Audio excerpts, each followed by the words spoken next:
This is unbelievable. It's unbelievable. Think of it. This is it. This is the last one that we're going to have to do.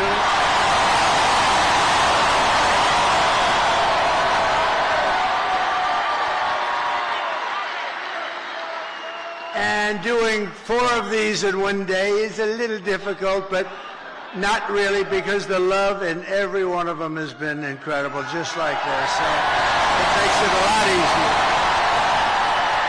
And I want to say a very special hello to Grand Rapids. It's been a special place. Remember, 2016, we were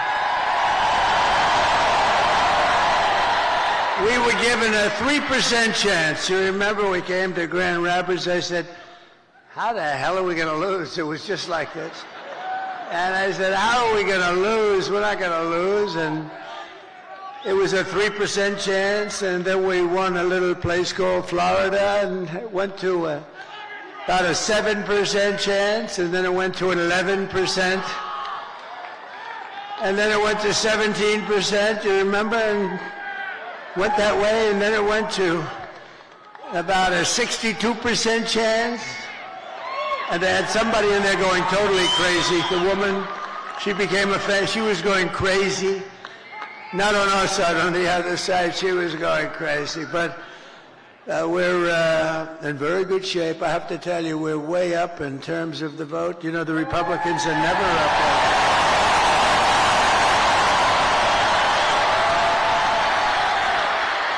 And I don't want to talk too much about it, because I really want you to just assume that it's sort of even, and you're going to turn out tomorrow, and we're going to blow this thing away, because, you know, we're leading going in by hundreds of thousands of votes, but just pretend we're tied or losing by a little bit, because we want to put on a display tomorrow of unity, and everything. The progress that this party has made is incredible. It's very inclusive. It's inclusive of everybody, including our great mayor right back there. That is our great mayor, and he came through for us. But I want to thank everybody, and a very special hello to Michigan. We're going to do some great things from Michigan.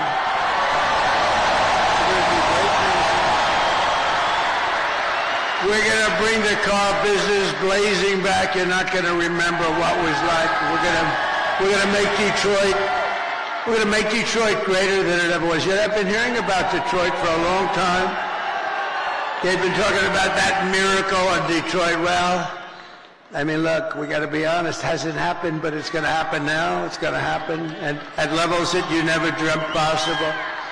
So for the auto workers who have been so incredible. You've been so incredible. You're going to be very happy with the things we're doing. We killed the plant, as you know, in Mexico. The biggest plant in the world was going to be built in Mexico, and I absolutely killed it. But I'd like to begin by asking a question. Are you better off now than you were 4 years ago? Because over the past 4 years, Americans have suffered one catastrophic failure, betrayal, and humiliation after another. Kamala has delivered soaring prices and true economic anguish at home, war and chaos abroad, and a nation-destroying invasion on our southern border, invasion of some of the greatest criminals in the world that are pouring into our country. And we're not going to take that. We're going to end that, like, immediately. And I happen to think it's bigger than the economy. And I think, you know, every poll shows the economy and inflation, and then the border and the horrible things that are going on. And I don't agree with it. I think we have to focus on all of it. We do it all one time. But to me, when you allow thousands of murderers into our country, to me, when you allowed the drug kingpins of the world into our, and terrorists into our country at levels that we've never seen before, to me, that's the bigger problem. We're going to solve it all, but that's the bigger problem. and we're going to have it taken care of very quickly. But my message to you and to all Americans tonight is very simple. We do not have to live this way. We don't have to live this way. We're not living good. 4 years, what did they do that was good? Can you name one thing? I said to a group of people, what have they done? Everything's a disaster, including nobody even knows how to. Supposing President Xi of China wanted to call to ask a little question about war or Taiwan or anything, who the hell does he call? We got a little problem in America. There's nobody to call. You know, they'll probably end up calling me. Maybe they'll call me. But, no. But who do you call? And remember, they ripped that presidency away from Joe Biden. Say what you want. We're not fans of Joe Biden. You know, I spent $150 million on him. We went through the convention. We never mentioned Kamala. Nobody knew who the hell she was. And all of a sudden, they picked Kamala, even though she was in last place. She came in number 13. They had 12 plus Kamala. She was considered the 13th. But then they wanted to be politically correct, so they picked Kamala, and they called her Harris, and nobody knew who Harris was. Like, call Harris. Who's Harris? Weird. You know, it's a very nice name, but it's a strange name because nobody knows who she is as Harris, so we have to call her Kamala. But she was the least popular. She got no votes. She lost in the primaries to Joe Biden and everybody else. She was the first one out. She quit. The first one, 22 people. She left. She never made it to the great state of Iowa. Never made it. And now we're running against her. But she's been exposed. You know, she's been exposed. She's a radical left lunatic who destroyed San Francisco. But we don't have to settle for weakness and incompetence and decline and decay. That's a nice word, decay. That's what's happened. That's a nice word, decay. Can you imagine? And nobody will question it because it's true.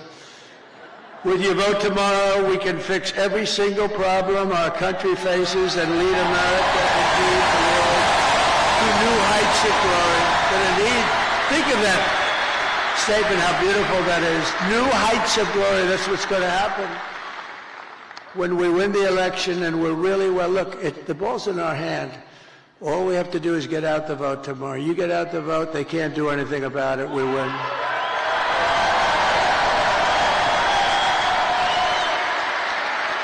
One of their top people just got on television. I was coming in and they said, these are not looking good, these numbers for them.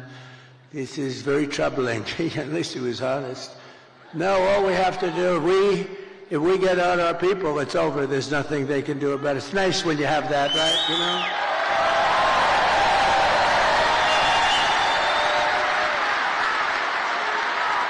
In other words, to make you feel a little guilty, we would only have you to blame.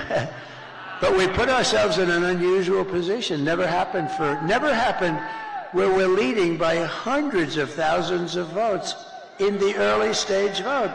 That's never happened before. We've always been losing by sometimes millions of votes, and you know, you keep catching them on Tuesday, but Tuesday comes along and you make it, or you don't quite make it, you're a little short, and then they cheat, and it makes it a little tougher. Because when you have open borders, transgender everything, high taxes, very high taxes. They're campaigning on the fact that they're going to raise everybody's taxes. And you have men playing in women's sports. You have to cheat. Who the hell is going to approve that stuff? Who's going to approve open borders with criminals pouring into our country by the millions? No, they have to cheat. They have to cheat, and they do it very well, actually. But I think we're in very good shape. We just have to you show up, and you're going to have the biggest victory. You know what this will be? The single greatest victory, politically speaking, in the history of our country.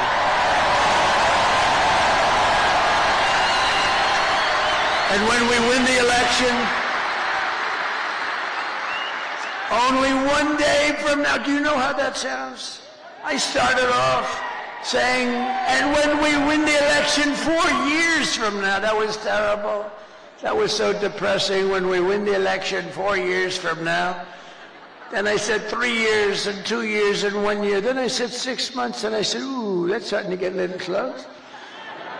And then I said 5, 4, 3, 2, 1 month. And then about 3 weeks ago, when we win the election in 21 days, it just seemed very far away. And now I say when we win the election tomorrow. Can you believe it?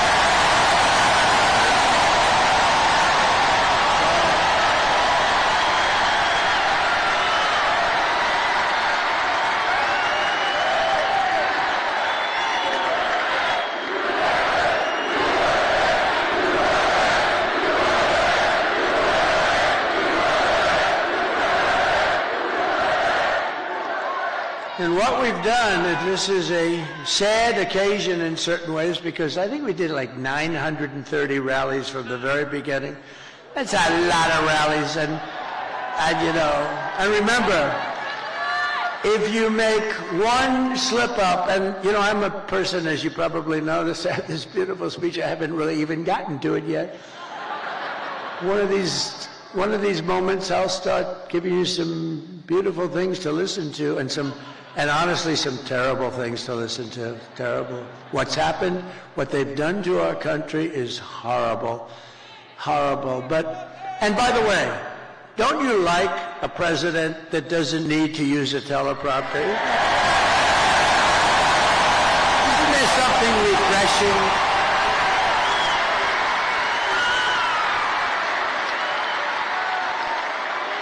But I think I heard somebody say it's like 900, maybe a little more than 900 rallies. And, you know, rarely do they ever catch me making even a little mistake. I go through rally after rally, 10, 20, 30, and then I say the wrong. They say, he's cognitively impaired. No, we're not. I'll let you know when that time happens. It could happen, but hopefully it's not going to be for a long time. He pronounced the word, he slurred the word, and I hate to go back, you know. A lot of guys, they'll be talking and they'll make a mistake. Excuse me, let me go back. When you do that, it's over for a good speech. You can't do that. You just have to blaze through it and hope that they didn't hear the mistake. Now, when Winston Churchill, who's a great speaker, he was actually a stutterer, a tremendous stutterer, and he became one of the greatest orators. But when Winston Churchill made a mistake, he didn't go, excuse me, and go back. He just blazed through it. But if I do it, they say, he's cognitively impaired, there's something wrong with him. These people are sick, those people, look at them. Ooh, that's a lot. That's a lot of people. That's a lot of people. But this has been an incredible journey. And it's very sad in a way because, you know, we've done all these, and this is the last one. But here's the good news. All we were doing is putting ourselves in a position to win, which we can do tomorrow very easily if we show up.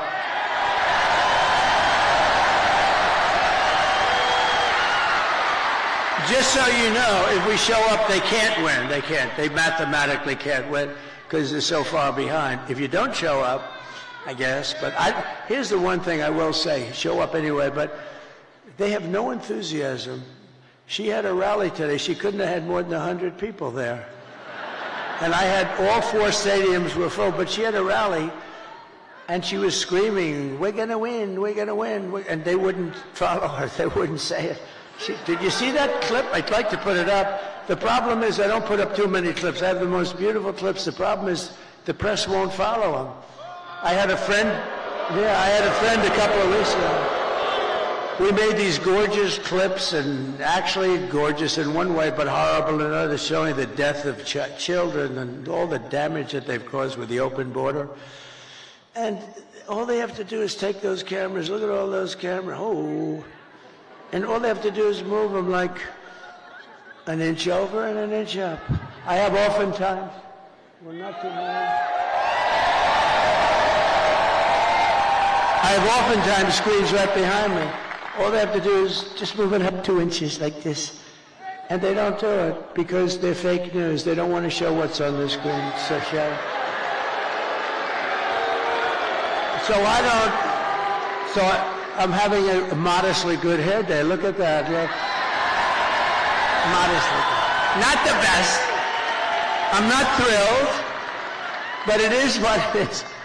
No, it's great. But what I do see behind me are beautiful people, great workers, people that are proud and they love our country. That's what I really see.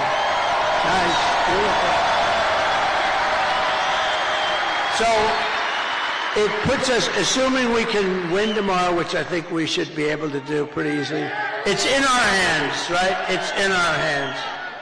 It's totally in our hands. Oh, it's today. Oh, it's today. Oh.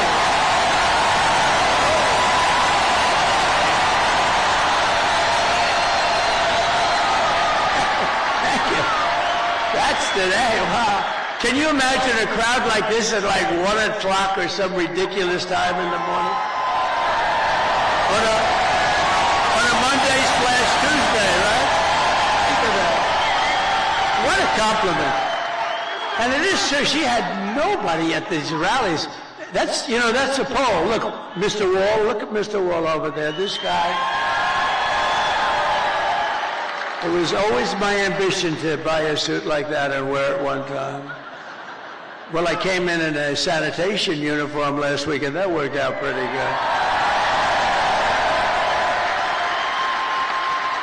Because Joe Biden, in one of his crazy moments, said that we were all garbage.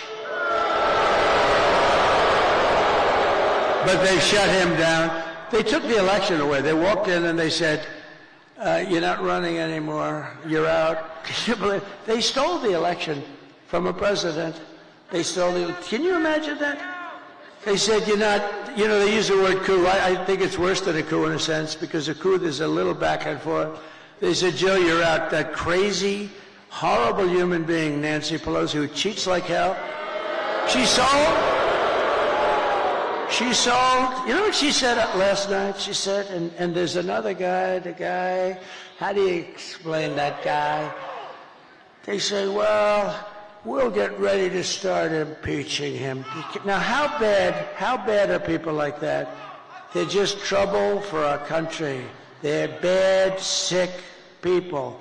They took 2 impeachments and they wasted all that time and money and energy when we should be focusing on making America great again. They're horrible people. I mean, Nancy Pelosi started with nothing. She's worth $200 million. You know, she had a big position in Visa, and she sold it.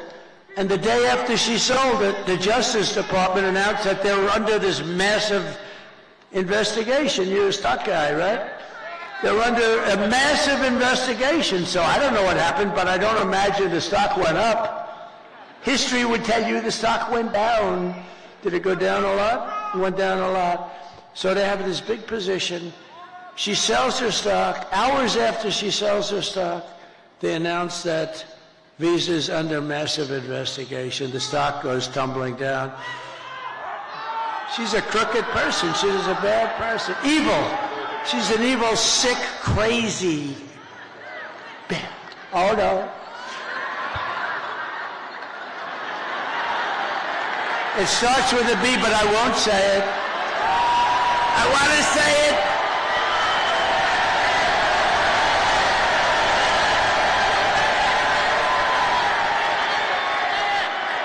I want to say it, but Franklin Graham said, sir, I love your speaking ability and I love your storytelling, but honestly, it would be even better if you wouldn't use foul language. And I don't use much, you know, every once in a while. And it's never a real bad word. It's, you know, it's like never bad. And so I try to adhere, but he's wrong about one thing. It is a little better when you use the foul language because there's more emphasis. No, but these are bad people. These are bad. Adam Shifty Schiff. I call him pencil neck. He's got the smallest neck I've ever seen. He's got about a 4. And he's got the biggest head. So I don't know how the neck can hold the head. He's an unattractive guy, both inside and out. And this guy can end up being a senator, but don't worry, we've been beating him for 8 years. We've been beating these people. We've been beating them. They impeach me, we win. They send me down the Records Act, and we won in Florida. We win. But you know, we have to take a lot of time, a lot of money, which is what they want. A lot of time, a lot of money. This way we can stop the one guy we don't want to fight is Trump. We can stop him from getting the Republican nomination. And I got the Republican nomination in record time. And let's keep going, and maybe we can stop him from winning the presidency. But that's looking pretty good tomorrow, I'll tell you. They give us probably a 95. What do you think, a 95% or something like that? But don't believe it. Go out and vote. Remember the story of Hillary. Just remember, this is why I tell you the story. She was in bad shape when she called me up that night. And by the way, she called up and conceded, and then spent 7 years on saying how she was a good sport. Oh, she's a lovely person, Crooked Hillary. But you know what? She's smart, but she wasn't like, she lied a lot, but nobody lies like this Kamala. Kamala, he will not ever frack in Pennsylvania. My whole case is fracking, and he will open the borders immediately. No, I'm going to close the borders. However, if people want to come in, they can come in legally. They have to come in through a process. We need people.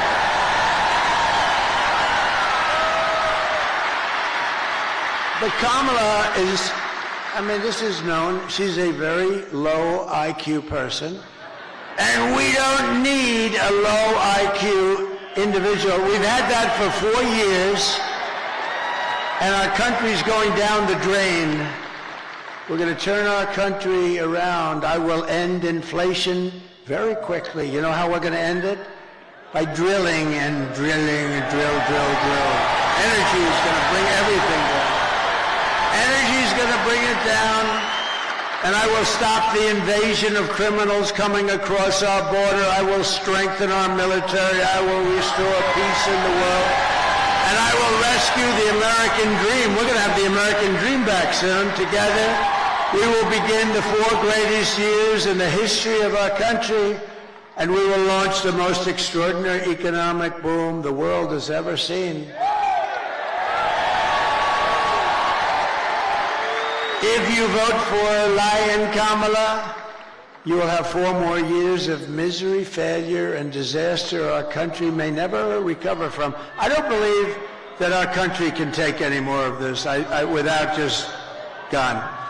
I don't believe it can take any more. It's going to be, can't take this. This is abnormal abuse, And I heard somebody said the wall. I built 571 miles of wall, which is much more than I said I was going to build. And you know, it really worked. Walls work. 2 things work. What are the 2 things? Walls and wheel. They're the only 2 things that never get obsolete, right? Walls and wheels. A wall and a wheel. It's always going to be around. Other things, they have the beautiful computers. You buy a computer. Oh, this is the greatest. 2 weeks later, it's obsolete. That goes on. I don't know how people do it. We have the king of computers. We have the king of everything endorsed me, Elon Musk.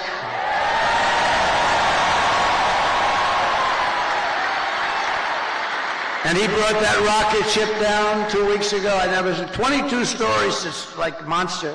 You don't know, is it big or small? It's a monster. 22 stories.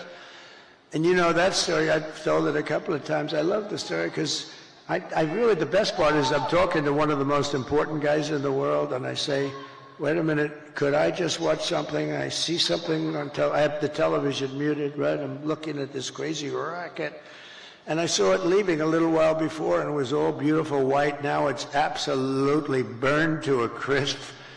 You know, it goes 10,000 miles an hour. The heat is at levels that nobody can experience. So it's a little, rough. It's a little rough on the paint job.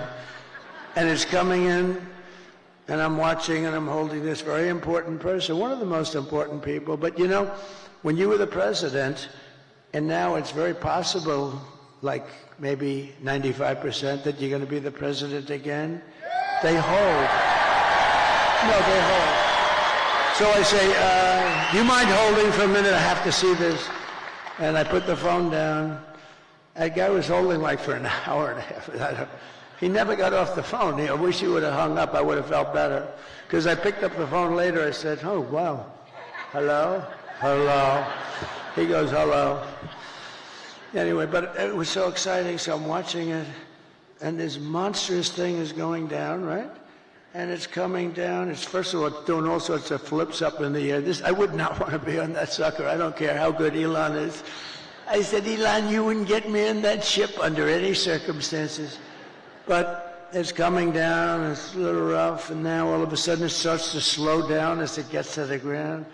Then it starts to move over. Then it gets a little bit out of control, it looks like.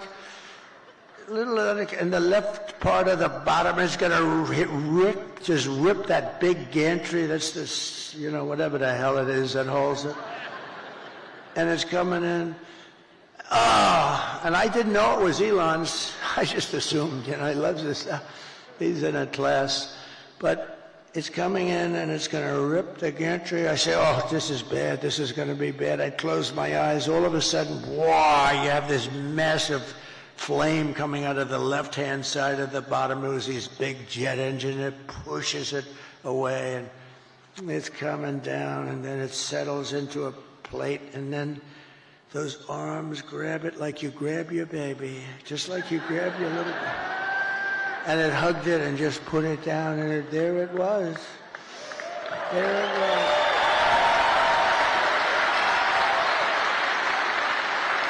And I called Elon. I said, was that you?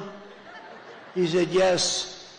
And he said, and by the way, he said this, and by the way, this is something I'd never said because I didn't even think of it before when I told this story. He said, and by the way, I'm heading up to Pennsylvania to campaign for you. That was 2 weeks ago. He's still there. Can you believe it? Because he considers the election more important than rockets, more important than anything. He helped us out a lot in North Carolina and parts of Georgia where they desperately needed the Starlink. I had no idea what Starlink. They called me up. They called me up in Georgia. Elon's incredible. He has Starlink. He's got everything has to do with stars and stuff. Very complex stuff. No, he's amazing. But, sir, I know that you know Elon Musk because I read your endorsement. You know, he says the most important endorsement he'll ever make. It was such a nice thing, and he said he wants to help. And I didn't know he was going to help to this extent. He went up. He won the big case today, too. He won the case.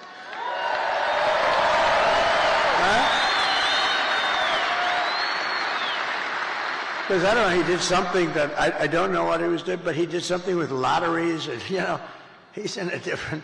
He's amazing. He's going to do lotteries and this and that and make your life fun, and he's having a good time. You know, he usually is in a lab, and he's happy there. All of a sudden, he's escaped the lab, and now he's out, and the public adores him. He's a great guy. The public absolutely adores him. But the man from North Carolina, great guy. You know, North Carolina was hit so hard with the water. The hurricane was essentially a massive pile of water. It was a big water hurricane, the biggest we've ever had. And they were so flooded. Areas that had never virtually seen water were turned out to be lakes. They ripped houses, trees. Everything was ripped down by the power of the tides that were going back and forth. It was terrible. And this man said, if you could ask him for help with Starlink, we cannot get it. It's very hard to get. And I called Elon, and he got it immediately for them. He got it so much that he had it there immediately, so much that you know, they couldn't even believe it. He said, this has saved a lot of lives. They had no communication in North Carolina, which, by the way, we're leading. In fact, somebody said, they picked up stakes. There's no more ads. There's no more ads. That's usually a good sign. That's usually a sign that they're not going to win. But one of the reasons they're not going to win is because FEMA did such a bad job. So FEMA, we had a great FEMA, we did good, but they spent most of their money, as you know, on illegal migrants coming in. They spent so much money that they didn't have the money to take care of the people from North Carolina. But we will be there on January 20th, because on January 20th, that's when you assume it.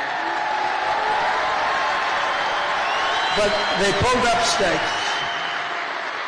Historically, when you pull up stakes and stop advertising and leave, historically you're in pretty good shape in this state. Is that correct politically? Because I haven't done this as long as some of the, as well and as long as, well, I think I've done it better actually, because I ended up being president, so I probably, but some of our great politicians have done this for a lot longer than me. So let me ask you, all of these senators, when you pull up stakes and leave, historically Doug Burgum was so incredible.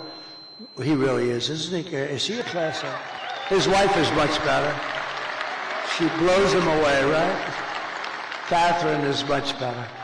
But Doug, when you pull up stakes and you stop advertising, doesn't that generally mean that it's over, right? It's over. Doug is cautious. He doesn't want to, he thinks it's a trick question. No, it means it's over. And I think it's over in a lot of places. I think we're going to see some incredible stuff tomorrow. But it won't matter. It won't matter as long as you go out and vote. Nothing's going to matter, because it's in our, you know the expression, the ball is in their hands, the ball is in our hands. They can't do a thing about it. And now you're going to go out there later today.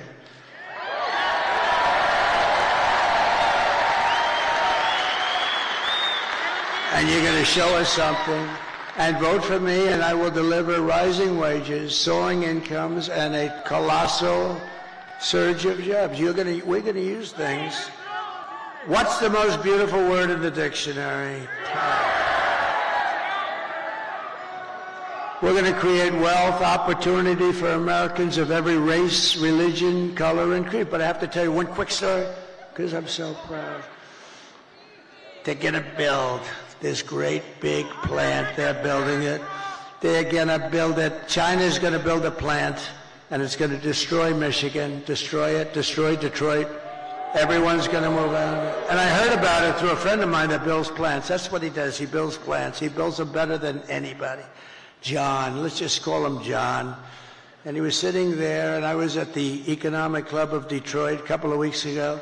But I told John a year ago, I want to see a plant. And he said, well, I'll have to take you to Mexico. I said, I don't want to see a plant. I want to see a plant here. I want a big one. He said, we don't really do too many big ones in the United States anymore.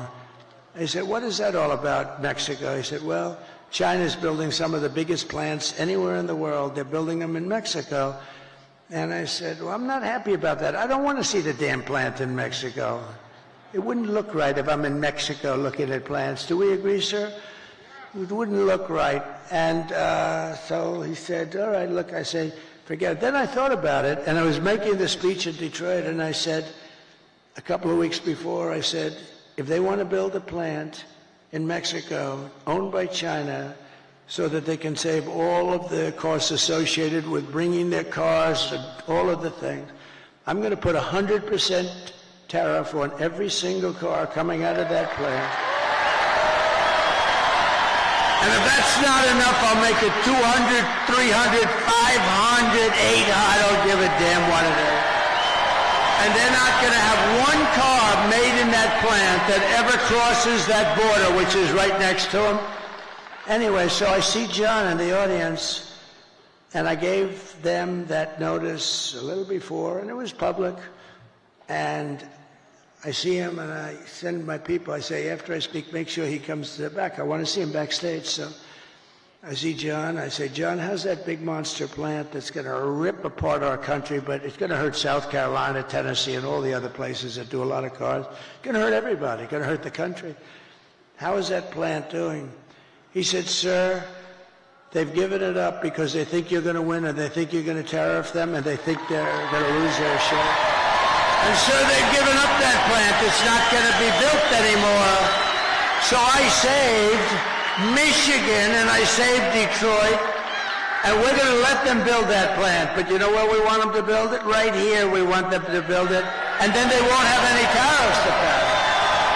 They won't have any tariffs, and they're going to use you to operate that big sucker, and they can build it as big as they want with no tariffs. I said, let them know we'd love to have their investment. They're going to build it right here in Detroit, or at a minimum, they're going to build it someplace in the United States, and they won't have any problems. So so I saved Detroit and Michigan a lot. That alone, and I did that without even being president. How about that?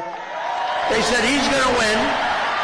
They told John, we think Trump is going to win, and he's not going to let us make anything, and he's going to do things that we don't know. This guy is crazy. Because, you know, I charged China hundreds of billions of dollars in taxes and tariffs. They paid us, not one other president. And you know, we're going to get along great with China. We're going to get along good. I want to get along with them. President Xi was great until COVID came. Then I wasn't so thrilled with him. But we did a great job in that. You know, we went back. Nobody knew what the hell it was. We did a great job. We get credit on our military. No wars. We did no wars. I had no wars. Remember when crooked Hillary Clinton? Remember when crooked Hillary was screaming during a debate, he's going to charge wars, he's going to have wars, he's going to prosecute wars all over the place. Look at him, he's a very volatile person. I'm actually not. I'm a very calm person. She's the one that's volatile. But he's a very volatile person. He'll say, no, I stopped the wars with my being volatile. Nobody had a war. We didn't have any wars except that we finished a war that we had. We beat ISIS. 100% of the ISIS caliphate was taken down. And it was done in a matter of weeks. When our stupid generals, our terrible generals, the guys up top like Milley, like Kelly, real losers. Kelly was dumb as a rock. I'll never do that again. I let people, I say, give me a letter of resignation. Yes, sir, I'd like to say. They said, just give me. You know, Biden never fired anybody. That's why he never had a bad book written about him. And also, number two, nobody cared. When I fire somebody, every major publisher in the world, will you say something bad? I had one person who was so complimentary, sir, you're the greatest president that ever lived, blah, blah, blah. Then she gets a show, but they only want to hire her if she's, I have all these letters, there's never been a better president. She goes in the show, I didn't like him, he was terrible. What a terrible human being. These people are sick, but you know what? All we can do is keep winning. That's all. Win, win, win. But a vote for Trump means your groceries, such a word I hear all the time, because I do like to mix it up with people, more so than my consultants. I think the people are much smarter than my consultants. My consultants are good, but I get much better. Like, people say groceries, right? I haven't used that. You know, such a sort of an old term. They say my groceries are so much more. I haven't, you know, the term is just like an old term. And it's a beautiful, but they say about my groceries were so expensive, they'll be cheaper. Your paychecks will be higher. Your streets will be safer and cleaner. Your communities will be richer. And your future as an American will be much better than it ever has been when I get in. Because this will be the golden age of America. And that's what I'm calling it. I'm telling the press. I hope you put it in. Isn't that a beautiful phrase? The golden age. I like to brand things like I brand Pocahontas, and you know, I do a lot of branding. I'm one of the greatest branders in the world. A lot of them were Republicans, but they're all now friends of mine, so I can't talk. Some of my greatest branding was on the Republicans during the primaries, but they're all friends of mine. Most of them. Some of them. Yeah, most of them are. Most of them are, but you know, I don't talk about that. Once the battle is over, I take those words, I put them away permanently in some cases. On occasion, I'll bring them back out. But just a few months ago, in a beautiful field in Pennsylvania, an assassin tried to stop our great movement, greatest movement in history.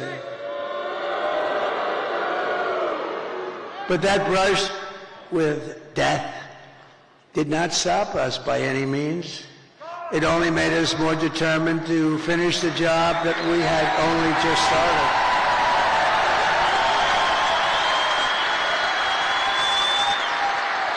That was not a pleasant day, I will tell you. That was not a pleasant day. But many people say that God saved me in order to save America. Many people, I've seen it so many times. And with your help, we will fulfill that extraordinary mission together. We're going to fill it together. We are going to fulfill it together. It's a beautiful expression, and, you know, I think it might be true. I have sons that are here right now, Don and Eric, and they're great people. But they're really great shooters. They're like top-of-the-line shooters. They know so much about it. They say it was almost impossible for somebody, yeah, a miracle. It was a miracle. That's the miracle right up there, right? But I didn't realize that. But from the distance that they were, they say it was a miracle. Well, if I didn't turn to the right to look at that beautiful graph that we had up having to do with illegal immigration. So illegal immigration saved me, can you imagine? And speaking of that graph, let me see that graph. I love it so much. I love it. I love it. I hug it and kiss it every night. I take it to bed with me. My wife thinks I'm crazy. I bring it to bed with me. Look, if I don't put that up, and it's never there, it's always there or there, but usually it's on the left. So if I look to the left, I'm gone. If I looked over there, but it's like, it's something happened. Something happened. Something up there happened. No, but think of it. So I said, just like I did right now. The shooter's right there, right exactly 90 degrees. That crazy guy. Right there. And I said, let me see the graph. I said, what the hell was that? But if I didn't turn, it goes a little, it's not good. You don't want to see that. So it was a miracle or a gift from God, maybe. Crazy.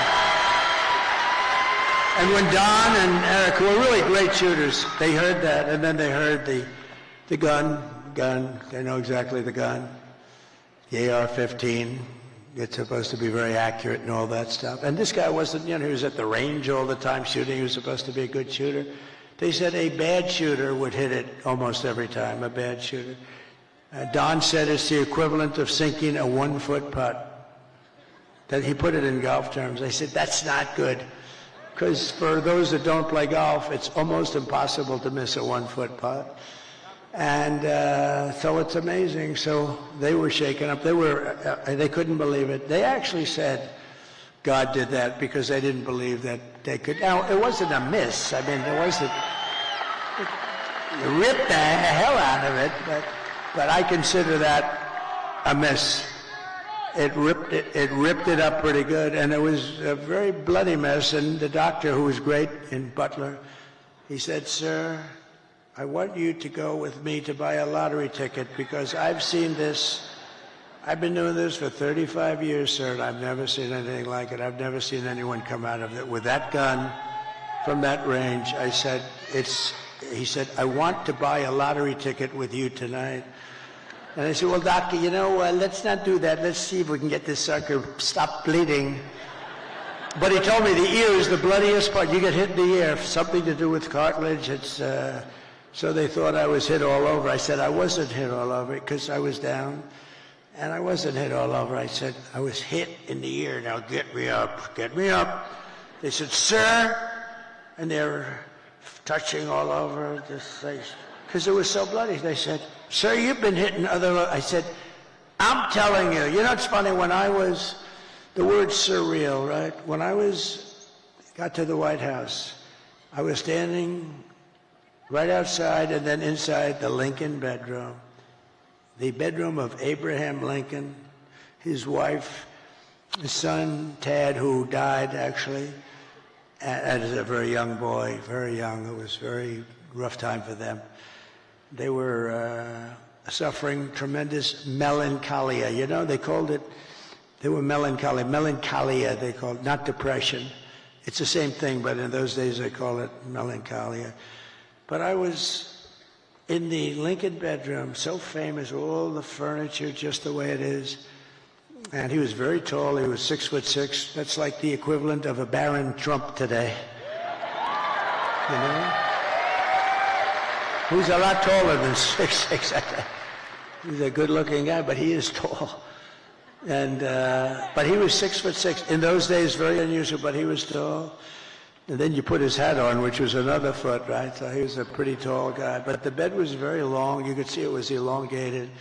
But I was there, and it was like a really surreal. I was with the First Lady, who was very popular, who got the #1 book in the country. Can you believe it? Call Melania. Go buy it. Go buy that book. Go buy that book. It's great. I was a little nervous when I started reading it. I said, this could be very bad for me. Releasing a book before the election could be very dangerous for me. But no, it's a great book, and she's a great writer, actually. She wrote a note at the convention. Remember the note she wrote? It was so well crafted that these guys right here wanted to put it as part of the platform. It was unbelievable. The book is unbelievable. So go get it for Christmas or something. But it was just, when I was in the Lincoln bedroom, it was a surreal experience. It was like an outer body, they call it, experience. And it just was like it was something unbelievable. I said, can you believe this is where we are? And I was not a Washington person. I was only there 17 times, according to the fake news. But I think it's right. I was only there 17 times in my entire life. I wasn't, and I was a New York guy, which, you know, now I'm very much a Washington guy. I know the good ones, the bad ones, people. I know the dumb ones, the smart ones. I know a lot about the people. I didn't know anything about the people. I had to rely, and we did great. We had mostly great, the trade people, the war people. We had a lot of great people. But when I was on the ground, there was no surreal experience. I knew I was shot in the ear. And I was telling Secret Service, and let me tell you, they were damn brave. I went down fast because, I looked, there was blood all over my hand. I said, this is not the normal situation. It's either the largest mosquito in history or I got hit by a bullet. And I followed my hand down, and I think people were also shouting, get down, I think it was. But I went down, and I'm telling you, I had, I guess, 7 Secret Service agents follow me. They were very brave. I'm telling you, those bullets were flying over our head. And, you can't forget that. Can't forget that. Those bullets, and I heard those bullets going. I said to somebody, how fast were they going? They gave me some mathematical number. I said, no, I want to know in miles per hour. And I think it was 3,200 miles per hour. You think of that. You know, a car, you're going fast at 70 or 80. These are 3,000 something. And those suckers were going over my head. There were 8 of them. Total, it was a total of 8 shots fired. And then it was a shot by a Secret Service sniper. Amazing, 1 bullet he used. But I think we also had help from one of the police snipers. He hit the stock of the gun or something, and we appreciate that very much. But it was amazing. But when I was down there, I was totally aware. I said, no, get me up, because I was speaking in front of a massive, you couldn't even see the end of it. Now, when we had the celebration honoring Corey, the firefighter, great guy, when we had that celebration, we had 101,000 people. And that's where I really got to see the real Musk, because I invited him up. And he's always like in a lab. And it's almost like he was released. And I said, you have to come up here, Elon, just come up. And he looked out, and he was so happy. I think he loves people. And he started doing jumping jacks and stuff behind me, right? He was so happy. I think he's going to run for office against me. I'm very concerned. No, he's great. It was great. But he was so happy, and it was a great celebration.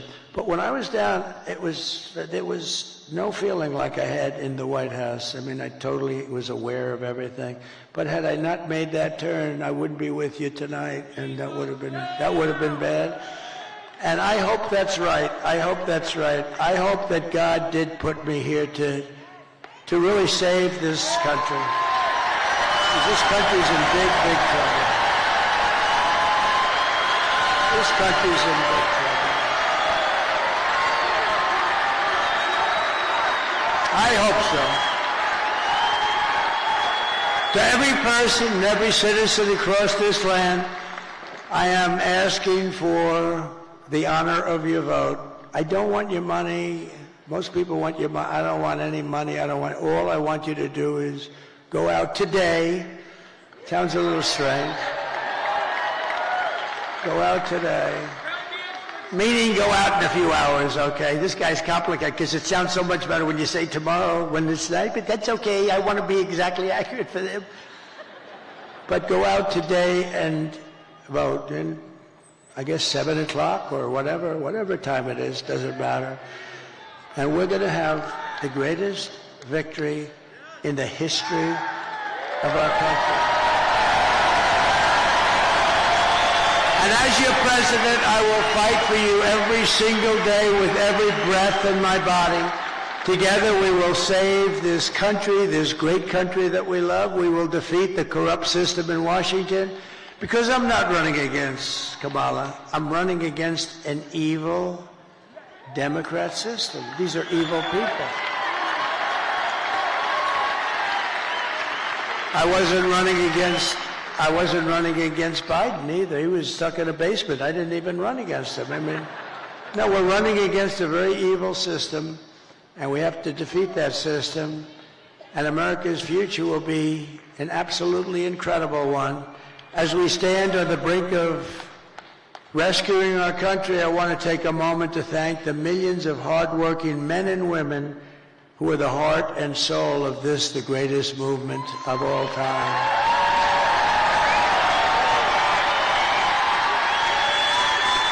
Because it's you much more so than me, frankly.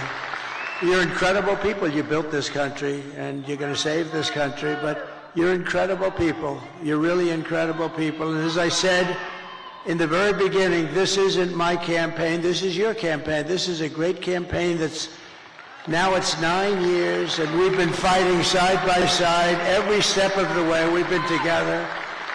That's why it's not even hard. People say to me, like very successful people, how do you stand up and talk in front of these people? And it's sort of easy because they're love. It's love in these rooms. I just left Pittsburgh, Pennsylvania, fly up here, and the love was the same. It's such love, and it's not hard to do. It's much harder to do when you have people screaming at you.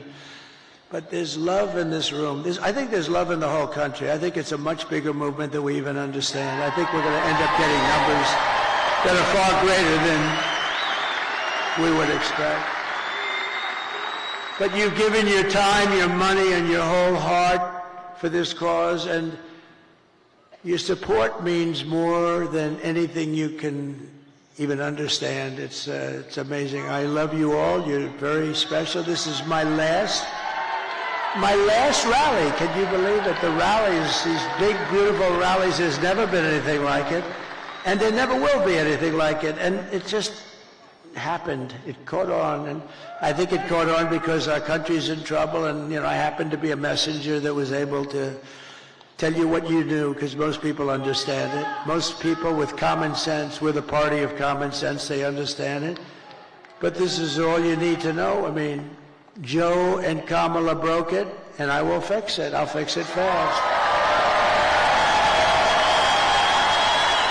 And America will be bigger and better and bolder and richer and safer and stronger than ever before. It's going to be all of those things. The presidency requires strength, courage, and grit. And in a little while, you have to stand up and tell Kamala that you've had enough. You can't take it anymore. You're destroying our country. You were a terrible vice president. You destroyed San Francisco. She destroyed San Francisco.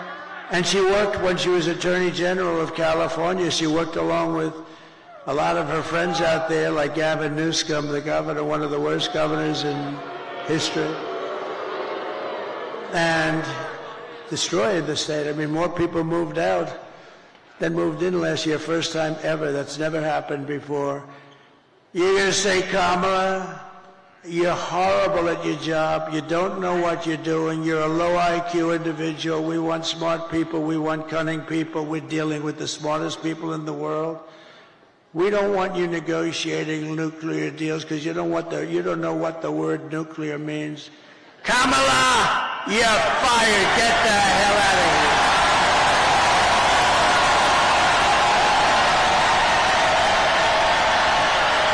You're fired. Get the hell out of here. You want to ruin our country. If we win Michigan, we win the whole thing. The whole thing. Over the past 4 years, Kamala has orchestrated the most egregious betrayal that any leader in American history has ever inflicted on our people. She was given the authority to run the border by Sleepy Joe because he wanted to go to bed and he wanted to sleep. He had only one thing he wanted to do, and that's sleep. So he made her the border czar. Now she's trying to deny it. By the way, the Border Patrol 2 weeks ago gave us the strongest endorsement you've ever heard. They said he's the greatest president in history and the best president on the border by a factor of 10. And I said to them, does that mean I'm better than Abraham Lincoln and George? What? Yes, sir, you're better than both of them. I had one problem. I had one of the guys that came up, and, you know, they all, like 10 guys, they all made speeches. He's like 36. He said, sir, you're the greatest president in my lifetime. I said, I like the first guy better. I like Lincoln or Washington better than 36 years, right? But he meant well. But you know what? in terms of the border, what we did, we built all that wall. We built an extra 200 miles. They could have flipped it up in 3 weeks. You know that. It was all built. They sold it for scrap metal for 5 cents on the dollar, so much. And that's when I realized they actually want open borders. She has violated her oath, eradicated our sovereign border, and unleashed an army of gangs and criminal migrants from prisons and jails, insane asylums and mental institutions. And these people are all coming into our country. Are you okay down there? Is somebody hurt? Oh. Is somebody hurt? Oh. I saw you looking on the floor. I thought somebody was hurt. Oh, okay. We don't want our people to be hurt, right? We don't want that.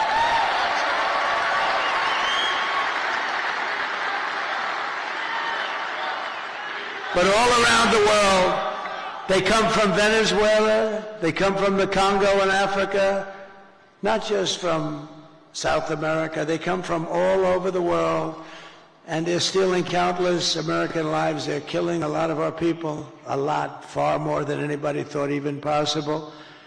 The day I take the oath of office, the migrant invasion ends and the restoration of our country begins. The United States is now an occupied country. Who would have believed somebody that's running for president and perhaps will be president in less than 24 hours or...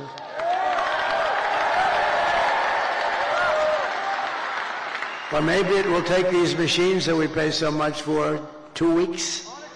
Can you believe it? You know, if you used very highly sophisticated watermark papers, it's more sophisticated than the machines. Paper, highly sophisticated. Okay, if you used paper, and if you used voter ID, and if you had 1 day, and you, in addition to voter ID, you have a proof of the fact that you're a citizen of our country, which would be nice. You would have the results tabulated, like in France, they had 37 million people. The results were tabulated at 9:30 in the evening. They had a winner, they had a loser, and they went home. And here's the other thing. I know nobody's very cost-conscious anymore. 8% would be the cost compared to the cost of these very highly complex machines. And Elon Musk told me, he probably knows more about computers than any man in the world. He said that machines don't work because they're easily violated. Now, this is the smartest guy in the world, the guy that runs rockets with computers, and saying the computers are far more important than the engines. I mean, nobody knows anything like this. But if you use paper, it's 8% the cost of the other. It's more accurate. And you don't have 12-day waits. And then what the hell's happening in the inside of those machines if you wait? We want the answer tomorrow, tonight.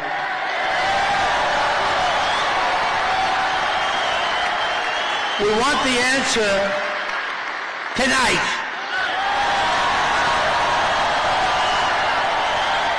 They spend all this money. They spend all this money, and old-fashioned paper is much less expensive. And you know what? It's more accurate. It's much better. They just, something's going on with this. I mean, what the hell are they doing? But we don't want to wait 10 days, 12 days, 3 days, 2 days, or 2 hours. We want the answer tonight.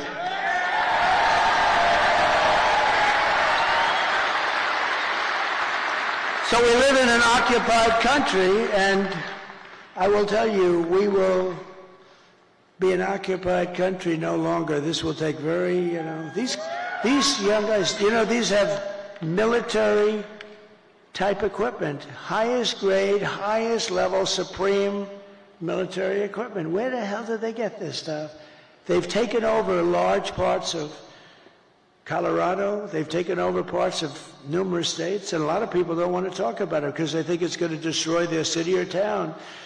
They're all over the place. And when they're not, those people running those towns, when they're not, they're petrified. They don't want them coming in. In one town in Ohio, as you know, they have a beautiful town of, think of this, 50,000 people, and they dumped 30,000 migrants into the town. So you have 50,000, now you have 30,000 migrants. Springfield, Ohio. It's a beautiful place, gorgeous place. And now if you want to go to the hospital, you can't. If you want to get a checkup, you can't. If you want to find a doctor, you can't. If you want to get your kid into school, you can't. It's a whole different world. It can't be, we can't allow this to happen. They're destroying our country. November 5th, 2024 will be Liberation Day in America. On day one, I will launch the largest deportation program of criminals in American history. I will rescue every city and town that has been invaded and conquered. Can you believe I'm running for this great office, and I'm talking about rescuing cities and towns that have been invaded and conquered? Can you imagine 10 years ago? Can you imagine 10 years ago using language like that? Or saying, we will not allow men to play in women's sport. You know, if you go back just 10 years and you move yourself forward and you heard a politician saying, we will not allow men to play in women's sports, you'll think, is this guy crazy? Of course they're not going to pay. To expedite removals of Trende, Aragua, and other savage gangs like MS-13. Trende is from Venezuela prison system, and they are rough. I will invoke the Alien Enemies Act of 1798 to target and dismantle every migrant criminal network operating on American soil. And if they come back into our country, it's an automatic 10 years in jail with no possibility of parole, because we don't want them back. And I'm hereby calling for the death penalty for any migrant that kills an American citizen or a law enforcement. And I will ban all sanctuary cities in the United States of America. They're sanctuary for criminals. 4 years of Kamala have delivered nothing but economic hell for American workers. The workers are getting destroyed. Her inflation disaster has made life unaffordable and cost families over $30,000 in higher prices. Think of that. Who can afford that? Just days ago, we had the worst jobs report in modern history. I never wanted to be Herbert Hoover, and I'm glad these numbers are coming out now. I'll fix it, but boy, it's getting bad. 12,000 jobs were announced. Now, usually you hear 200, 250, you hear it for years and years. 12,000 jobs. And then they became frauds. It was a fraud on the country because they made up numbers. 30,000 private sector jobs were killed in a single month, and nearly 100,000 manufacturing jobs have been wiped out since just the start of the year. You don't hear these numbers from the fake news. 150,000 Americans joined the unemployment rolls in October. 150,000. These are depression-type numbers. And nearly 250,000 people dropped out of the labor force. Just think, a few months ago, they fraudulently claimed 818,000 jobs were created, when in fact there were none. They said 818,000 jobs were created in our country, which kept us, and what that did is it kept us like okay. It wasn't great, but it was like not record-shattering or anything, but it was a lie. And they thought they'd be able to get away with it until after the election, and then announce after the election that they made a mistake. These are bad people. Fortunately, there was a whistleblower who I think should be entitled to an award. Could you imagine if it were me and we lost the election, and then a few days later they say that the job numbers are being revised by almost 1 million people? And now they've just revised it again. On top of the 818,000, 112,000 fake jobs were just announced. So you add that up and it's almost 1 million fraudulent jobs were announced. And nothing happens. These guys don't report about it. If I was talking about 2 jobs, it would be like front page on every newspaper. They cheated, and it's fraud. When they make mistakes, they make them for 2,000, 3,000. There was never 818,000 jobs right before the election were announced, and they turned out to be a fraud. And they were going to announce the revision after the election was over. What the hell kind of an election would that have been? So I want to thank this whistleblower. Meanwhile, 100% of the net jobs created in the last year have gone to migrants. Think of that. 100%. 100% of the jobs that were created went to migrants, not to people. And I'll tell you what, your black population is being devastated by these people. They're taking all the black population jobs away, and they should announce those numbers before the election also, because frankly, what's happening there, you're going to see some bad things happen. They're taking their jobs, and the Hispanic population is going to be next. You watch. It's horrible. But if I win, it's going to be not so horrible because we'll fix it. These are depression-type numbers, and that's where we're heading if she's elected. And if she's elected, we're talking about a 1929-style depression. Under my leadership, we are quickly going to turn this economic nightmare into an economic miracle. We're going to make it a miracle. We will make America wealthy again, and we will make America affordable again. And we're just one day, meaning a half a day, sir, away from the best jobs, the biggest paychecks, and the brightest economic future the world has ever seen. But you must vote. You gotta vote. Kamala's plan will impose the largest tax hike in American history. I've never heard anybody campaign. I've done this stuff for a long time, but I've been involved for a very long time supporting candidates. And candidates are always saying, we will reduce your taxes, efficiency, all this stuff. They're running on the fact that they're going to raise taxes substantially. I've never heard that. This is the craziest campaign I've ever seen. We will raise your taxes. Vote for us. Mondale, he says Mondale. I think you're right. We're going to raise your taxes. But they're going to do that on the typical family, American family. They're raising the taxes more than $3,000 a year.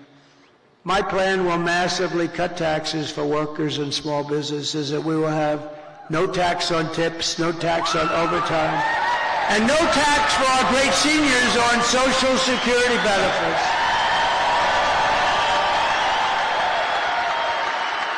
To rapidly reduce inflation, I will end Kamala's war on American energy, and we will drill, baby, drill. We're going to drill, baby, drill. And I will cut your energy prices in half within 12 months. Okay, when that happens, everything's coming down. The donuts are going to come down. The food is going to come down. As we say, the groceries. I just told the story in Pittsburgh. A woman, elderly, goes to a supermarket and takes 3 apples and brings the apples to the counter, and then she realizes that the price went up yet again, and she doesn't have the money for them, and she excuses herself, she walks back to the refrigerator, puts the apple back in refrigeration, and walks back and buys the 2 apples. That shouldn't be happening in our country. That should not be happening, and we're not going to have it happen long. I will cancel Kamala's insane electric vehicle mandate. And I will make interest on car loans fully tax deductible. So how about that? The most brilliant people, is that Scott Bessent over there? Where's Scott? Scott, stand up. He said he's one of the most brilliant people on Wall Street. Do you agree, Scott, that you're one of the most brilliant people on Wall Street? Because everybody else says it. He's too shy to say it. But he's a genius. You know what his theory is? The stock market is the only sign of life, and it's only going up because everyone thinks Trump is going to win the election. And others too. I'm seeing it a lot. I think they're following your lead. But I appreciate that confidence. It's very nice. He's a brilliant guy. But so they call up and they say, brilliant guys are calling me up, and they say, where'd you come up? On a car loan, we're going to give people, we want to develop the car business in this country. In a car loan, we're going to give people the right to deduct the interest.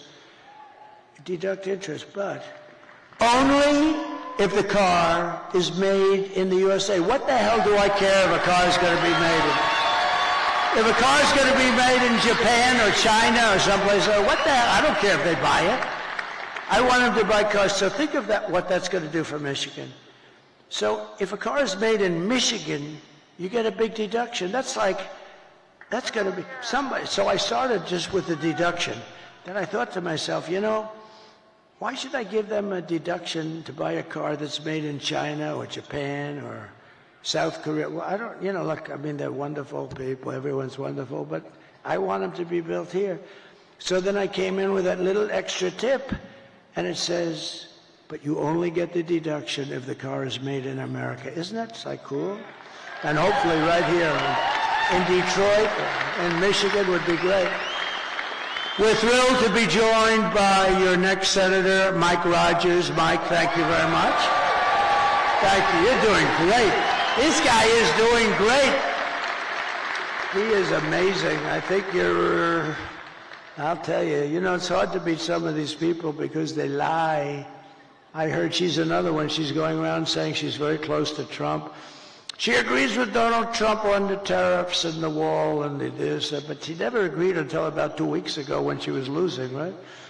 No, but I have about 6 of them. They're doing that. They're doing that against Bernie Moreno. They got a guy running against him, Sherrod Brown. I love President Trump very much. He's great. We're leading. I'm leading, how, by like almost 20 points or something. So all of a sudden they love me. They all love me. And the day after the election, he'll be calling for my impeachment. Let's impeach him. These people are sick. But we have great members, and Mike is really a talented guy, respected all over Washington. He was very successful. And I hope he can represent you because he's going to be one of the stalwarts. He'll be a leader. Thank you very much. And also members of Congress, John Joyce, Bill Heisinger, Tim Walberg, John Molinaire. I saw you guys. Very good speech you guys made. Boy, you really were rocking them, huh? You guys, very different styles, but tremendous talents and really good. Thank you very much. They really are tremendous. You have a great bunch here. I don't say that with all states. Some states I'm not so thrilled, but that's okay.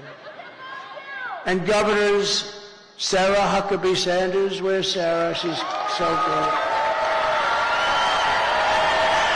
She is so great, right? Proud of her. I saw her father the other day. I served on a panel with him. And I said, you know, Mike, I think you're great. He endorsed me when I was running. He gave me a 4-page endorsement. And I think the endorsement was put out before I finished my speech. And I said, you know, you're great. He said, well, I appreciate that, but my daughter is far greater. How about that? Is that nice? My daughter is greater, he said. And he's not a man without an ego, I will tell you, right, Sarah? But he said, my daughter is greater. That's beautiful. That's a beautiful thing that he said. He's an incredible guy. And Doug Burgum, who's become one of the real stars of the party. And Catherine, stand up. I first noticed Doug by looking at Catherine. She was riding a horse in an ad. I said, who the hell is that? But I don't look anymore. No, beauty doesn't mean a damn thing to me anymore. It doesn't mean anything, but I did notice there was a woman, and to the left there was a man riding, but I didn't notice him so much. But it was this couple, and you know the ad I'm talking about. It was beautiful. It's like the most beautiful. He looked like the Marlboro Man. Whatever happened to him?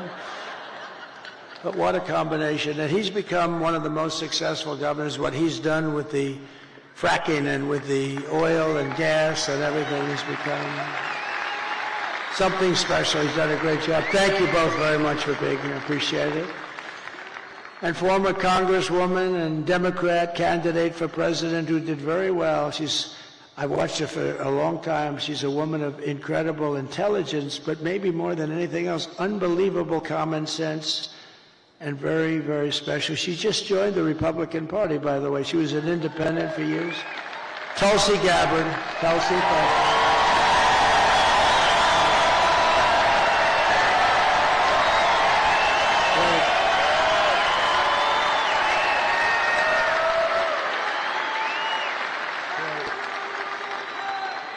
And a man who's very special with a great talent. He was the ambassador to Germany. And I'll never forget when I took him out, the happiest person in the world was Angela Merkel. When Rick Grinnell was taken out, this was the best day in Angela's life. He was not your typical ambassador. He was somebody who would say, this is no good, what's happening? And actually it was a love-hate. They really loved him, but they said he's a smart one. He was wise to what they were doing. Rick Grinnell, where's Rick?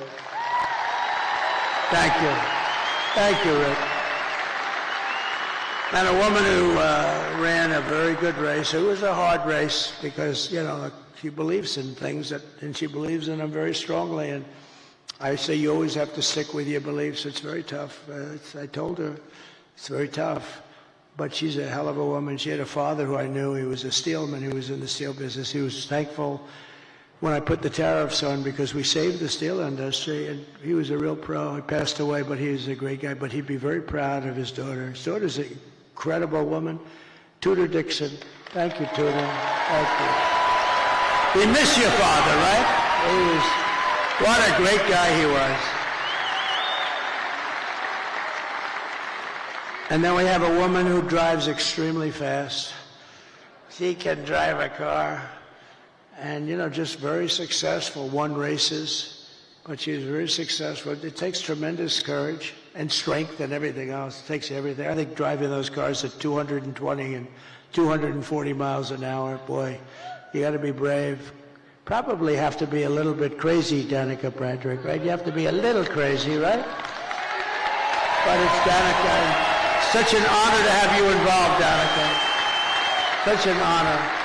She's so smart. We were talking about, I just can't believe it how I was asking her questions on the plane over about, how do you do it? How do you do it? Because, you know, they had me in one of these cars that start the race, and I'm sitting in the car, and we're going like 60 miles less than what you travel at. And I'm saying to the driver, you okay? He was okay. But it's an honor to have you involved. You're really special, a really incredible athlete. She's an incredible athlete. And another person that was very honest and very talented and doing an incredible job, but she was extremely honest, and sometimes you can be honest and it doesn't work out, but it's actually worked out really well because she's doing phenomenally well, better than before. Sage Steele, thank you very much, sir.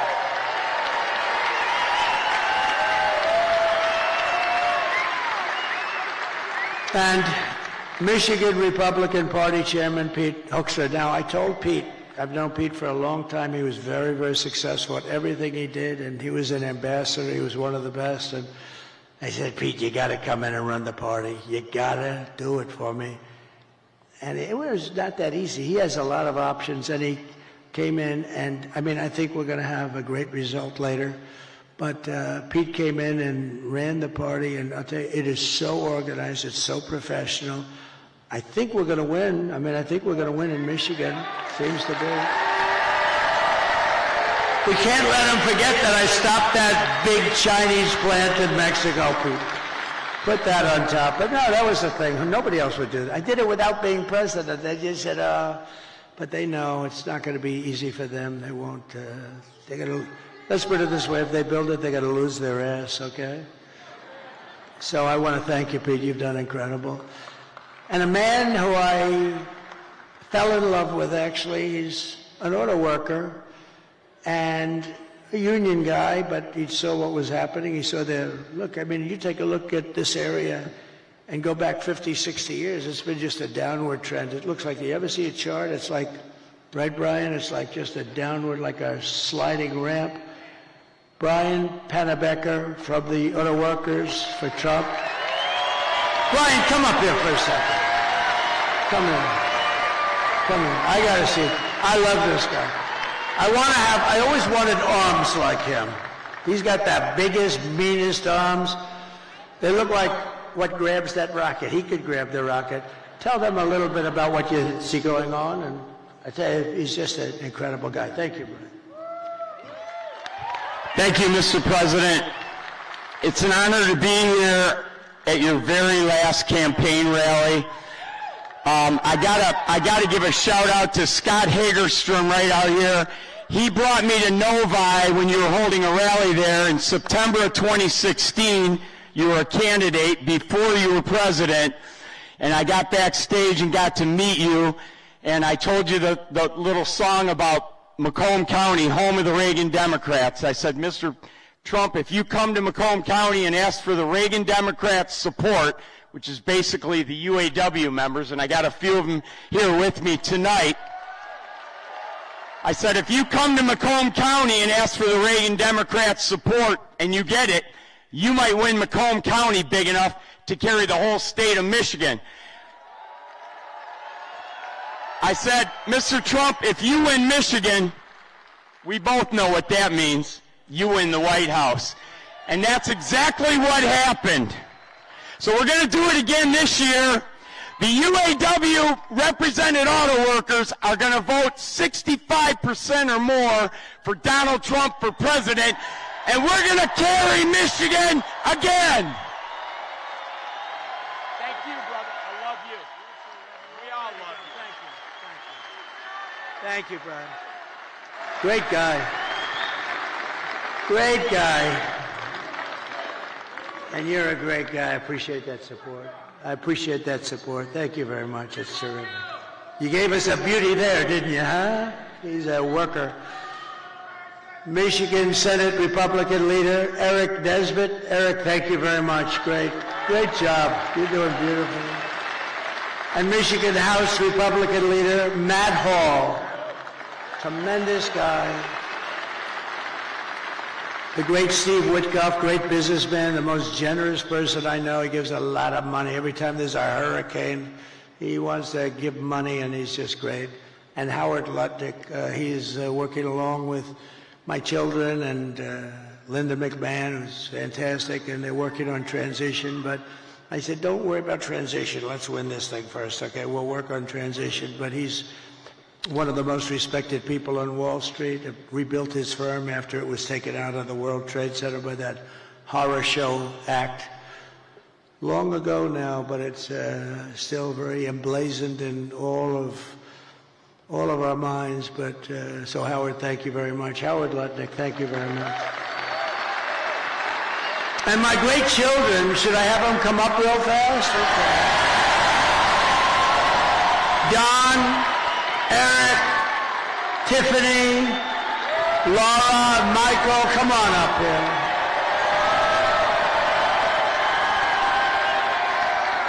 And we have Ivanka at home, sitting home, watching every second of it. And we have Barron, my beautiful boy, Barron. Barron, he knows more about computers than anybody. I closed up his computer. He said, Dad, it'll take it 2 minutes to figure that out. And all of a sudden, the damn thing opened up. I said, Barron, you got to turn it off. Okay, watch. I turn it off. It's no way. I put a separate code in. He's operating his computer. He's operating it 2 minutes later. So this group here, they are so committed. They didn't have to do this. I guess we all didn't have to do it, but we have to because they want to see our country be so great and so strong and so respected again. When people they're laughing at our leaders. We have a guy can't walk. He can't find the stairways. Look, there's about 6 of them up. He finishes his speech. He can't find the stairways. And she's worse than him. You see what's going on. Did you see her tonight screaming, we're going to win, we're going to win? And she's screaming, and it's like 100 people going, what the hell is wrong with her? But these people are behind me. I love them, but they are really special. They're very talented people. And every one of them. Maybe I'll ask Laura to start and say a couple of words. Could I do that? She's the chairman of the party, comes from North Carolina. I wanted her to run for the Senate. There was nobody could have beat her. But she said, you know, I have a great husband and I have beautiful kids, and I really want to focus on them for a little while because she's been working hard. And she would have been great. And I said, who do you like? And they said, Ted Budd. And I went to Ted. I said, Ted, do you like it? He said, but I'm not going to run if Laura runs. I said, well, she wants you. She likes you a lot. And he's become a great senator, but she could have. But then she becomes like the chairman along with Michael Watley. Is Michael Watley here someplace? Yes? And I wanted the mayor of Hamtramck is here. Come here. I didn't see. I see you. This is, come, you got to come up here, please. This guy has been with us almost from the beginning. He is, I'm so glad we got to see you. Hi, Michael.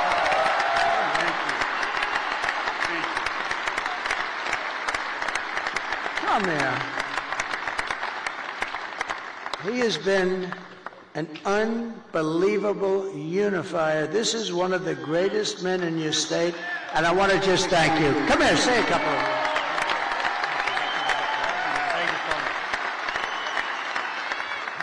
Well, good morning. It's another day. I spoke earlier before you came, and I told the crowd that tomorrow, or today actually, is going to be a historic day, and we shall celebrate a historic victory today.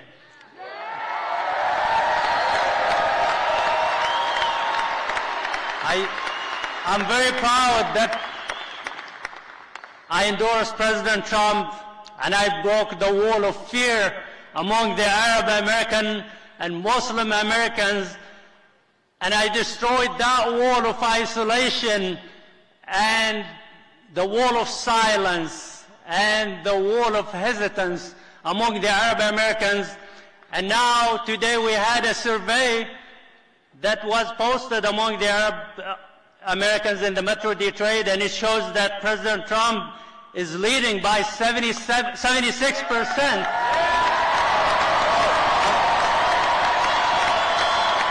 And Harris earlier had 3%, and the rest was for others. So we are in a mission to end that disconnect between the minorities and the Republican Party and to make it the party of inclusion. And we are in a mission, which is the priority for us today, to send President Trump back to the White House. So like I said earlier, he has done everything possible to gain your support. He told me last Friday that it was 62 days of hard work with no break and no rest, and today it's 65 days with no rest. So he has used everything possible to gain your support. Hard work, seriousness, comedy, sarcasm, everything. So how is he a threat to our democracy, as the fake news keep saying, and the other party? So I ask you and I urge you to go out and vote tomorrow, and I think we have a big chance. I'm very optimistic that we will make history and we will win and make America great again. Thank you so much.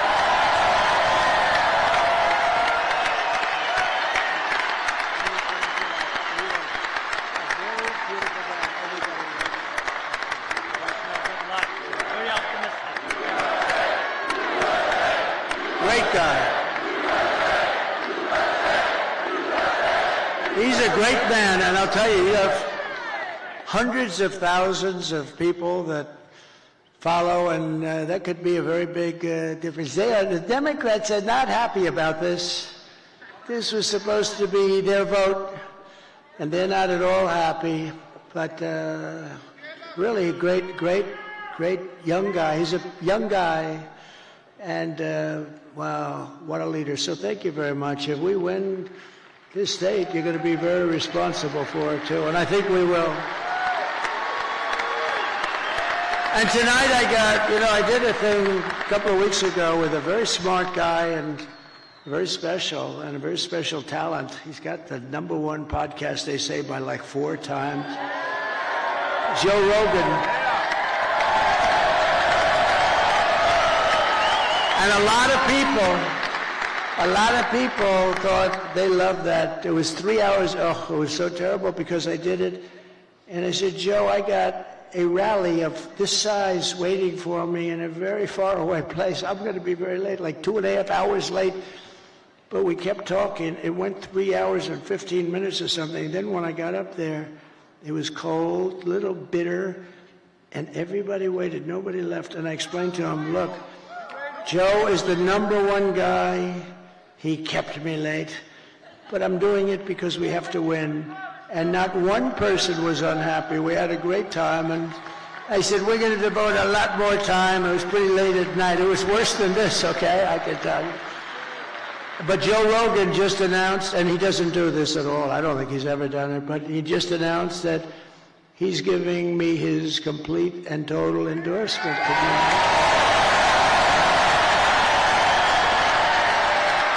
Wow. So, Laura, would you say a few words, please?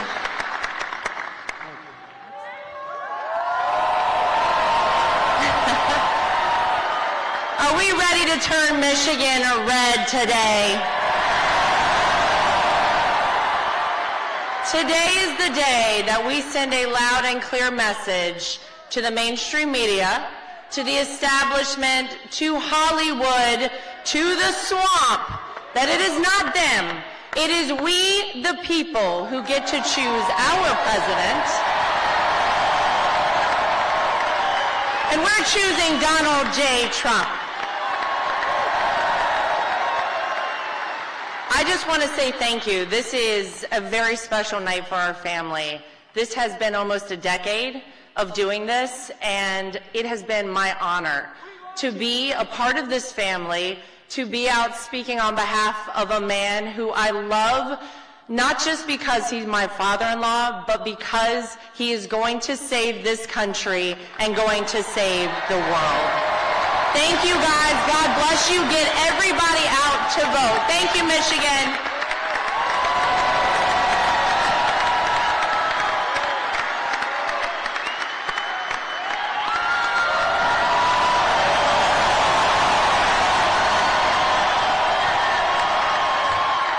Thank you, guys. Today, when you wake up with not very much sleep, you gotta get to the polls. You gotta bring your friends and your families and your loved ones, and we have to make it too big to rig. Guys, it's simple. It's a unique election. You've lived under both candidates. People like to pretend like it's not the Harris-Biden regime that has destroyed your American dream, our country, our economy, the entire world, and Western civilization. Well, you guys, starting right now, it's on you to reclaim what is yours, your country.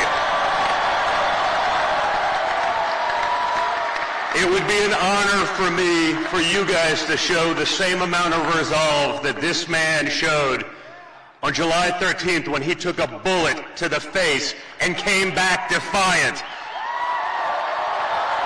You guys take that attitude to the polls, to your text messages to your friends. If you've early voted, drive everyone you know to the polls. That resolve is what kept us at peace. That resolve is what made trade deals. That resolve is going to save America, and it's going to put America first again, once and for all. So guys, now it's up to you. You make our country proud like he makes us proud each and every day. Let's get it done, America. Let's get it done, Michigan. Let's go.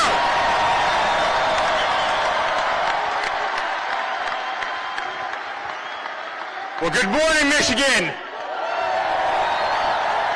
Who else could have this many people at 2 a.m.? Only Donald Trump.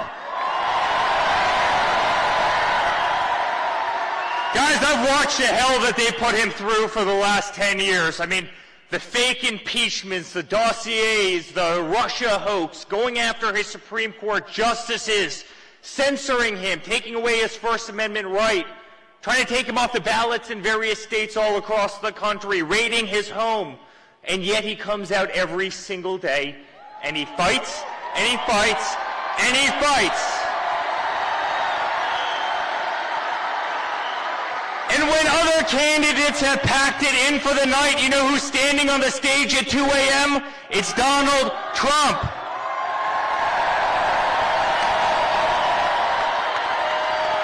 America, it's time for us to pick our fighter, and it's that man right there.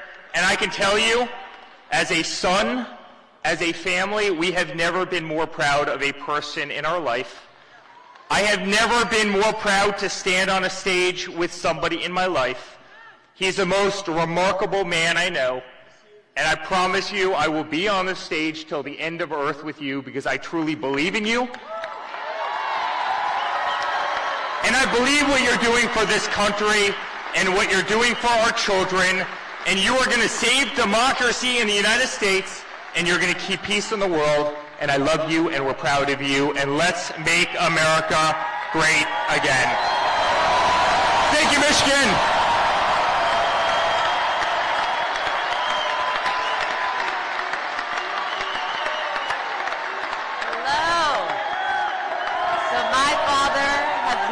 Stopped, and he will never stop working for you guys. So let's get out there. Let's vote for prosperity. Let's vote for the future that we want to have for our children and for our future generations. Thank you.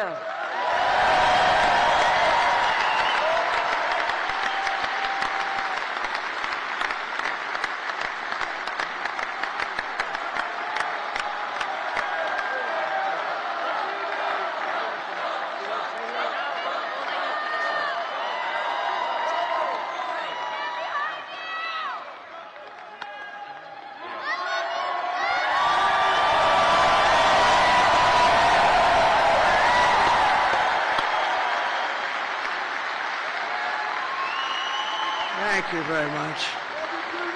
They're my kids, but I'll tell you, they're very good people.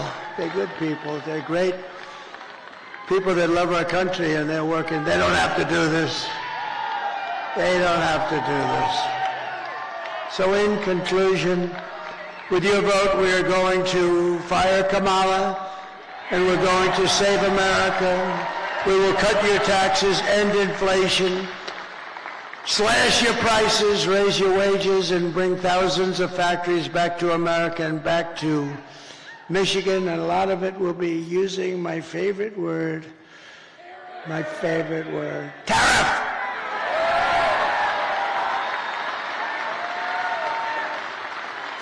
One of the things I'm going to do, I'll give you this as a little insight. I just announced it in Pittsburgh. I didn't think it's become a very big story already. So we're going to tell Mexico, you're killing tremendous numbers of our people by allowing China to send their fentanyl through your system and through your country.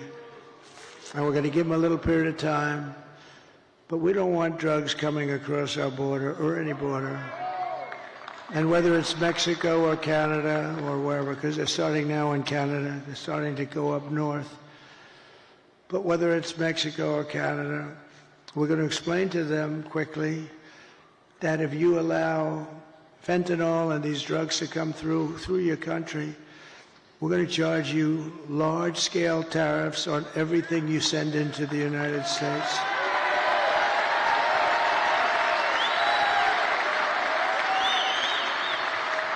And they're making a lot of money in the United States. They couldn't exist without us. So we're going to do that. And we're going to tell China that if you continue to send fentanyl to Mexico or any place else that comes into our country, we're going to charge you a 25% tariff on everything you sell into the United States of America. We're not going to we can't let them. And you've never heard that from anybody but me. And I've had it in my mind for a long time, but I didn't want to tell these guys about it because they'd only screw it up like they do everything else. But I say it now because now we have the election coming up in a matter of hours. And we're not going to let them destroy our country. Most of our crime, probably 60% of our crime is caused by drugs. People that are taking drugs, they cause tremendous amounts of crime. If we didn't have that, you'd see crime rates plummet. But, you know, the sad thing is that crime is plummeting all over the world because they're sending their criminals, they're sending their gang members, they're sending their drug dealers, they're sending their mental patients from all of these institutions. They're sending them into our country, and then they're opening up. Oh, we're sending them back. Don't worry about it. They're opening up their prisons and they're dumping their prisons, all their prison population, Venezuela. They're way down. Their crime rate went way down because they're taking all of their criminals and terrorists and all of the people that are causing all the problems. And then on top of it, they're emptying their jails out into the United States through this very stupid person's open border. I don't know what they're thinking about. But they maybe they hate our country, or maybe they want to get people registered to vote. Who the hell knows? But we're not going to allow it. It's going to stop immediately, day one. We're going to build American. We're going to buy American, and we will hire American. I will end the war in Ukraine. Would have never started if I were president. You know, we got more votes. We did great in 2016. We did better in 2020. We got more votes in 2020 than any president by millions, any president in the history of our country. And because of that, I said, I'll sit back and I'll watch. And if they do a bad job, I didn't need this every time, but if they do a bad job, I'm going to run because of how well we did. And if they do a good job, I would actually prefer that they did a great job. If they did a great job, I would say that's a great thing. But I mean, he's the worst president in the history of our country. She's the worst vice president, and she got no votes. You know, they like to say to me, That's not the democratic way to go. You know, it's just a terrible thing. It's just a terrible thing. That's what's going on in this country. But so I sat back and I watched and I saw all the horrible things that were happening, and you know what they are. And maybe the worst was what they've done with inflation, but I actually think the worst is what they've done with their border, because they're destroying our country. We're going to turn it around. We're going to change it really fast. We're going to have the greatest country we've ever had. I will stop the chaos in the Middle East. It would have never happened again. Israel would have never been attacked on October 7th. And I will prevent World War III from happening. I know all the players. And it's a very good chance that it will indeed happen. We will crush violent crime and give our police the support, protection, resources, and respect that they so dearly deserve. We will strengthen and modernize our military. They gave so much of it away to Afghanistan. It's so crazy. I rebuilt our military. We will build a missile defense shield around our country, all made in the USA and much of it made right here. And Ronald Reagan wanted to do it many years ago, and he really was right, other than we did not have the technology. I'm glad we didn't do it, but now we can shoot a needle out of the air. We can shoot a little pin out of the air. It's incredible technology, our technology. We will rebuild our cities, including our capital in Washington, D.C., which is in terrible shape, with graffitis on the beautiful, incredible marble columns, and painting the lions and burning the American flag. What they did a month ago was terrible. But we're going to make our cities safe and clean and beautiful again. We'll work with Democrat governors and mayors, and we'll probably have to, and that's okay. We will teach our children to love our country, to honor our history, and to always respect our great American flag. We will get critical race theory and transgender insanity the hell out of our schools.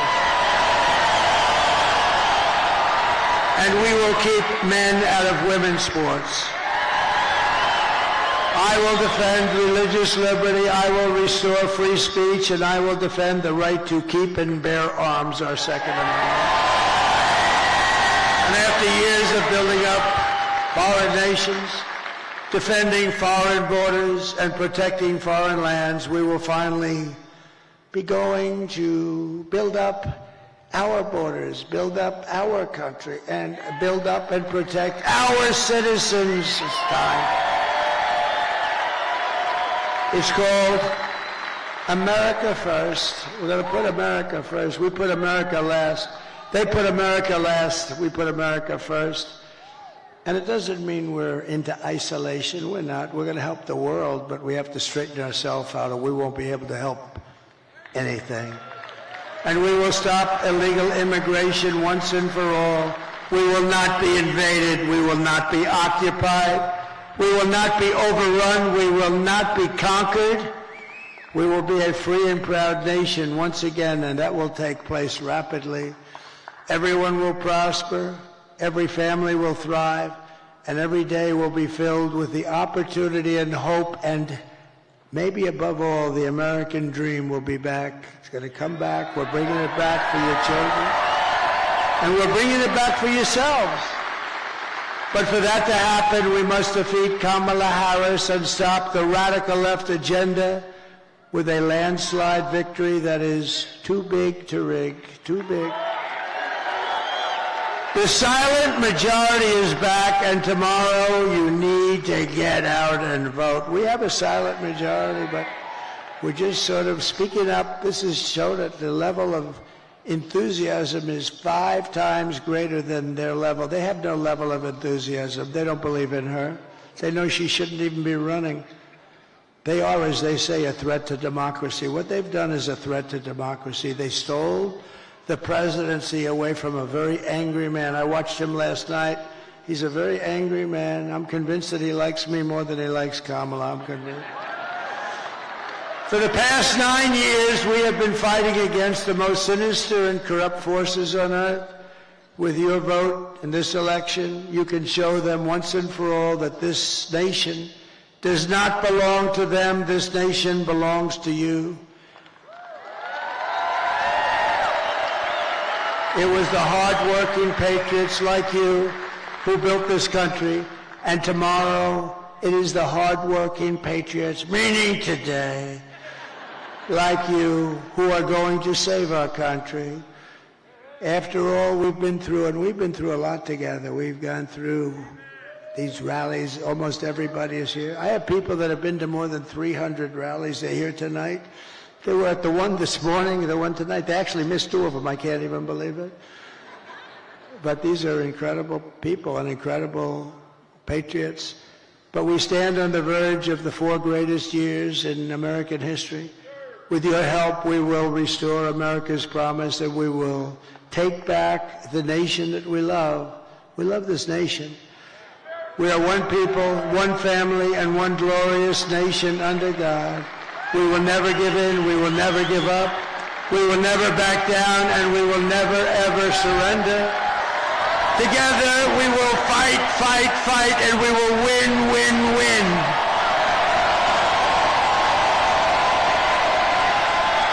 November 5th, today, will be the most important day in the history of our country. And together we will make America powerful again. We will make America wealthy again. We will make America healthy again. Bobby Kennedy Jr. We will make America strong again. We will make America proud again. We will make America safe again. And we will make America great again. I love you. I love you all. God bless you. God bless you, Michigan. God bless the United States of America. Thank you, everybody. Thank you. Great honor.